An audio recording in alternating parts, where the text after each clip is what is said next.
నమస్తే, నేను Sunitha. Tea news కి స్వాగతం. బులెటిన్ల ముందుగా హెడ్లైన్స్ చూద్దాం. కనిపిస్తున్న అభివృద్ధిని ఏమార్చే ప్రయత్నం. బీఆర్ఎస్ ను బోన్లో నిలబెట్టబోయి బోర్లా పడ్డ కాంగ్రెస్. హనుమకొండ సమీపంలో కారు ఇసుక లారీ ఢీ, 4 మృతి, మరో 3కి తీవ్ర గాయాలు. షెడ్యూల్ కంటే ముందే ముగిసిన పార్లమెంటు సమావేశాలు. చివరి రోజు మరో 3 ఎంపీల సస్పెన్షన్. ఇంకా జలదిగ్బంధంలోనే దక్షిణ తమిళనాడు, సహాయక చర్యల్లో ఎయిర్ ఫోర్స్. సౌత్ ఆఫ్రికాపై సెంచరీతో కదం తొక్కిన సంజు శాంసన్. 3వ వన్డేలో భారత్ జయబేరి.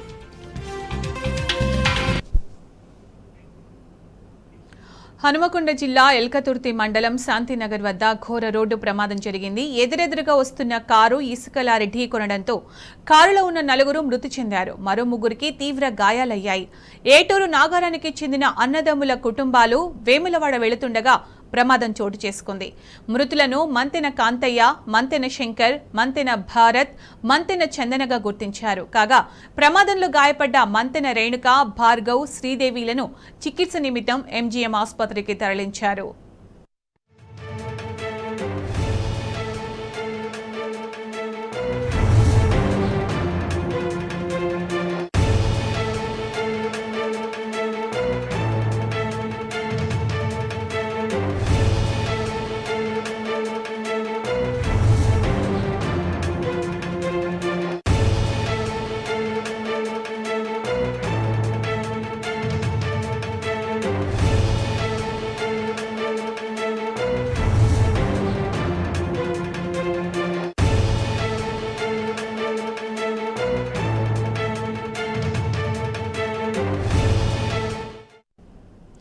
ఇక ఇదే అంశానికి సంబంధించి మరింత సమాచారం మా ప్రతినిధి వేణు అందిస్తారు.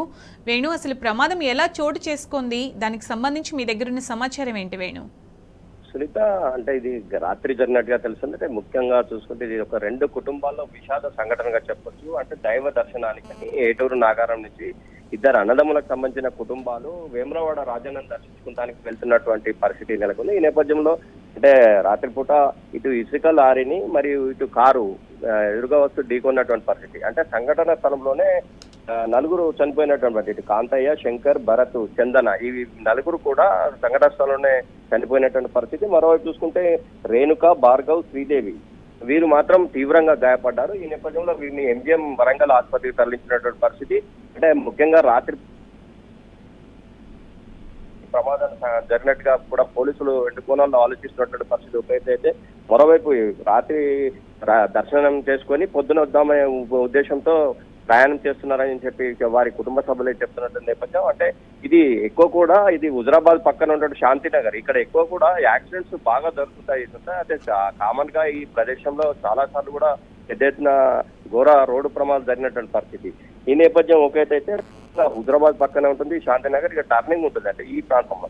అంటే మొత్తం మీద ఏటూరు నాగారం నుంచి ఇటు రాజన్నను దర్శించుకోవడానికి 2 కుటుంబాలకు సంబంధించిన సభ్యులు వస్తున్న నేపథ్యంలో ఇటు ఎలకతుర్తి మండలం శాంతినగర్ వద్ద జరిగినటువంటి పరిస్థితి. అంటే ఈ ఇసుక లారీ కారు 2 ఢీకొన్న సంఘటనలో 4 సంఘటన స్థలం చనిపోవడం విషాదంగా చెప్పుకోవచ్చు. మరోవైపు 3కి తీవ్ర గాయాలైన నేపథ్యంలో ఎంజీఎం తరలించారు.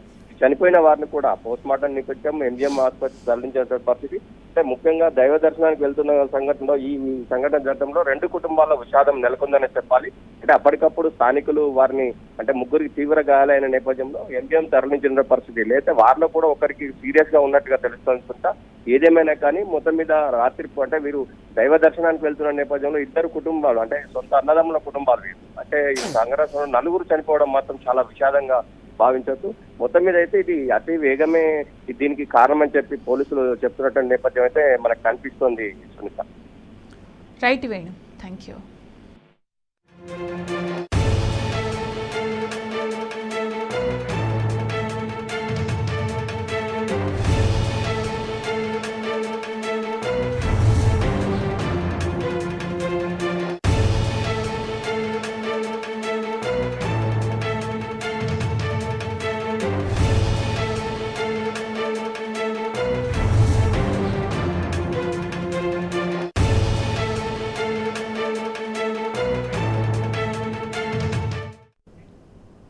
పంజాగుట్టలో భారీ అగ్ని ప్రమాదం జరిగింది. ఓ షాపింగ్ కాంప్లెక్స్ లో పెద్ద ఎత్తున మంటలు ఎగిసి పడుతున్నాయి. దీంతో 6వ అంతస్తులో ఓ కుటుంబం చిక్కు ఉంది. వారిని స్థానికులు సురక్షితంగా బయటకు తీసుకొచ్చారు. మంటలను అదుపులోకి తెచ్చేందుకు ఫైర్ సిబ్బంది శ్రమిస్తున్నారు.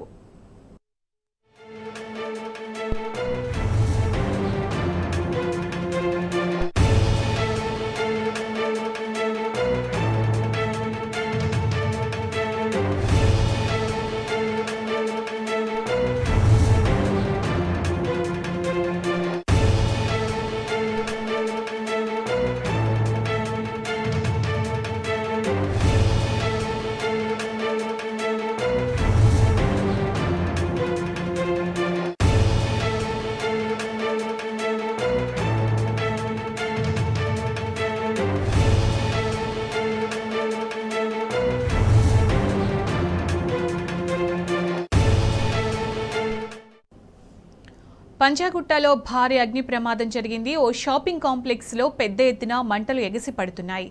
దీంతో 6వ అంతస్తులో ఓ కుటుంబం చిక్కుకుంది. వారిని స్థానికులు సురక్షితంగా బయటకు తీసుకొచ్చారు. మంటలను అదుపులోకి తెచ్చేందుకు ఫైర్ సిబ్బంది శ్రమిస్తున్నారు.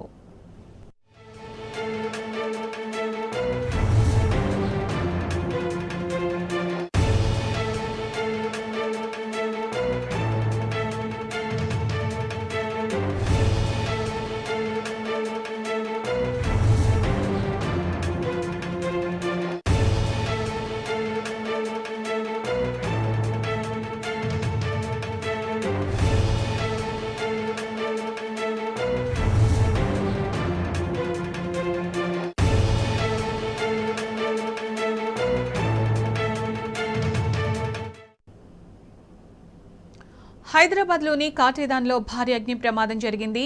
హగ్గీస్ పరిశ్రమలో షార్ట్ సర్క్యూట్తో ఒక్కసారిగా మంటలు చెలరేగాయి. స్థానికుల సమాచారంతో అగ్నిమాపక సిబ్బంది ఘటనా స్థలానికి చేరుకుని మంటలను అదుపులోకి తెచ్చారు.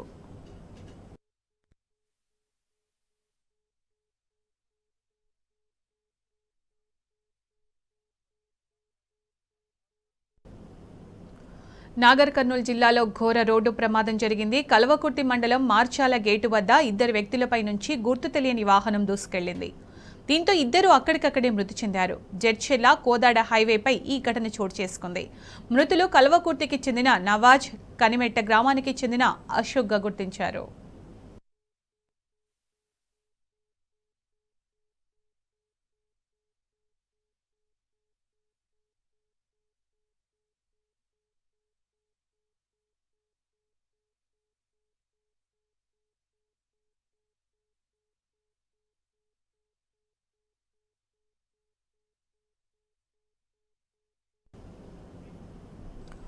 తమిళనాడులో వర్షాలు తగ్గుముఖం పట్టినా వరదలు మాత్రం వెంటాడుతూనే ఉన్నాయి.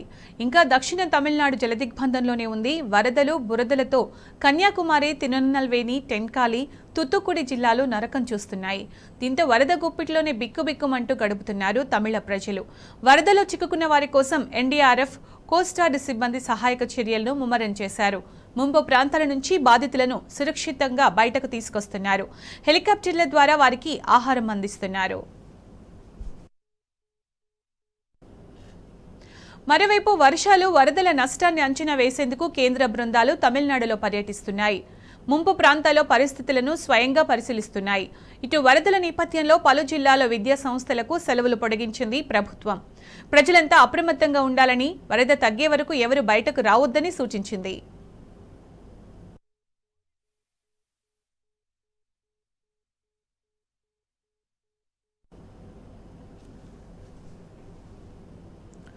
జమ్మూ కాశ్మీర్ ఉగ్రదాడిలో అమరులైన జవాన్ల సంఖ్య 5కు చేరింది. మరో 2 సైనికులు తీవ్ర గాయాలతో చికిత్స పొందుతున్నారు.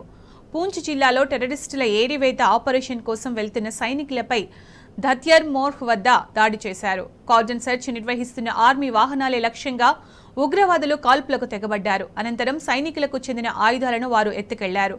ప్రభుత్వం, టెర్రరిస్టులకు భద్రతా బలగాలకు మధ్య ఎన్కౌంటర్ కొనసాగుతోందని తెలిపారు అధికారులు.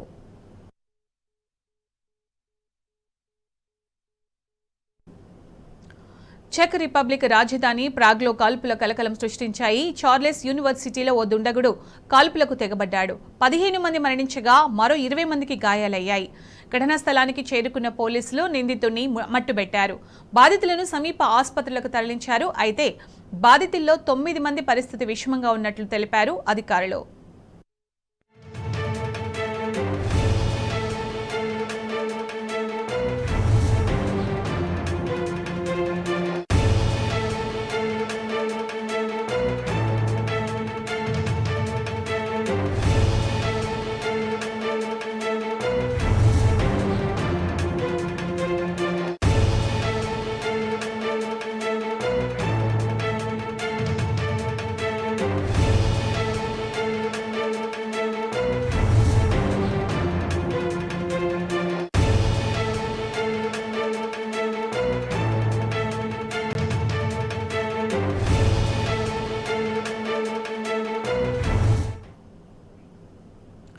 ఆఫ్రికా దేశం గినియాలో భారీ అగ్ని ప్రమాదం జరిగింది. దేశ రాజధాని కొనాక్రీలోని ఆయిల్ టెర్మినల్లో పేలుడు సంభవించింది. ఈ ఘటనలో 23 మంది మృతి చెందగా మరో 241 మంది తీవ్రంగా గాయపడ్డారు. ఘటనా స్థలిలో సహాయక చర్యలు కొనసాగుతున్నాయి. ఇప్పటి వరకు 10 మృతదేహాలను వెలికితీసినట్టు తెలిపారు అధికారులు. గల్లంతైన వారి కోసం గాలిస్తున్నామన్నారు.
మొట్టమొదటి అసెంబ్లీ సమావేశాల్లోనే కాంగ్రెస్ నవ్వుల పాలైంది. శ్వేతపత్రాలను తప్పుల తడకగా తయారు చేసి సెల్ఫ్ గోల్ వేసుకుంది.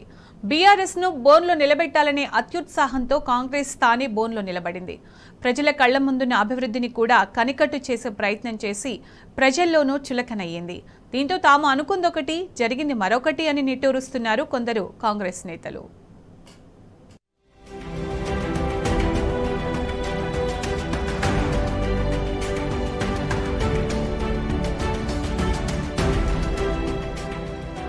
కాంగ్రెస్ పార్టీ అధికారం చేపట్టాక జరిగిన తొలి శాసనసభ సమావేశాలు జరిగిన తీరు, ఆ పార్టీ ప్రభుత్వం అనుసరించిన తీరు పట్ల సర్వత్రా విస్మయం వ్యక్తమవుతోంది. 10 ఏళ్ల బీఆర్ఎస్ ప్రభుత్వం చేసిన తప్పులను ఎత్తిచూపి కేసీఆర్ సర్కార్ను బోర్డులో నిలబెట్టాలని చేసిన ప్రయత్నం బెడిసికొట్టిందనే వాదనలు వినిపిస్తున్నాయి. తెలంగాణ రాష్ట్రాన్ని సాధించిన బీఆర్ఎస్ రాష్ట్రానికి సాగునీరు ఇచ్చింది. వ్యవసాయానికి 24 గంటల కరెంటు ఉచితంగా ఇచ్చింది.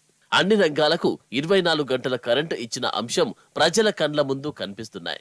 కానీ నిజాలను అబద్ధాలుగా ప్రచారం చేయాలని కాంగ్రెస్ ప్రభుత్వం శ్వేతపత్రాలు అనే తప్పుడు తతంగాన్ని మొదలు పెడితే అది అధికార పక్షానికే తిరగబడి బూమరాంగ్ అయిందనే వాదనకు బలం చేకూరుతుంది.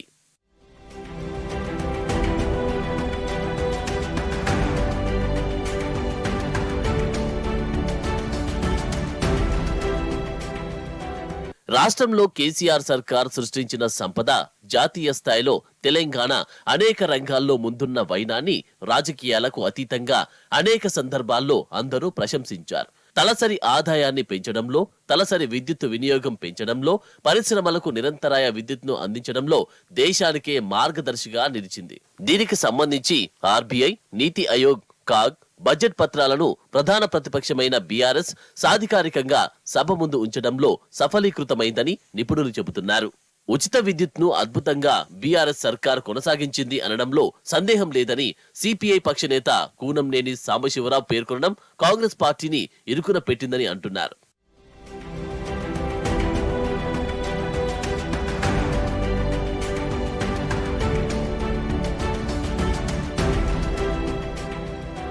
కేసీఆర్ సర్కార్ను ఎండగట్టడం అనే అంశాన్ని ఎత్తుకోవాలనే ఆరాటంలో సరియైన కసరత్తు చేయకుండా రేవంత్ రెడ్డి సర్కార్ అబాసు పాలైందనే విమర్శలు వినిపిస్తున్నాయి.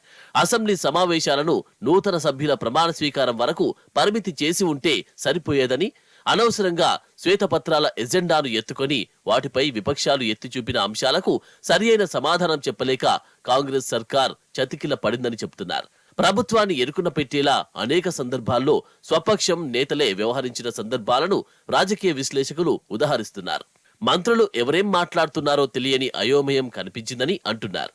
అక్బరుద్దీన్ ఓవైసీ లేవనెత్తిన అంశాలను వర్గ దృష్టితో చూసి సమాధానం చెప్పాలని భావించి అధికార పక్షం బొక్కబోర్ల పడిందని విమర్శిస్తున్నారు. మరోవైపు రాష్ట్ర ఆర్థిక పరిస్థితి బాగోలేదని చెప్పడం తమ ఉద్దేశం కాదని, కరెంటు విషయంలో తాము బీఆర్ఎస్ ను పూర్తిగా తప్పుపట్టడం లేదని, వాస్తవాలను ప్రజలకు చెప్పి తర్వాత ఏం చేయాలో చేసే ప్రయత్నంలో భాగం మాత్రమేనని స్వయంగా సీఎం రేవంత్ రెడ్డి చేసిన వ్యాఖ్యల పట్ల సర్వత్రా విస్మయం వ్యక్తమవుతుంది.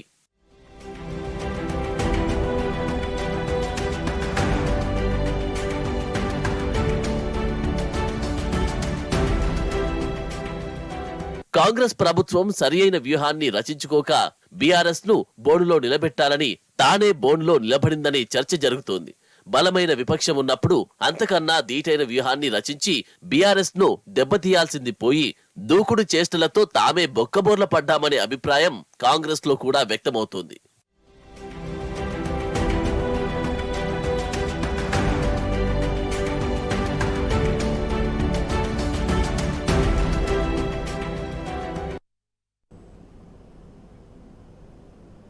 ఇవి బులెటిన్ విశేషాలు. నమస్తే.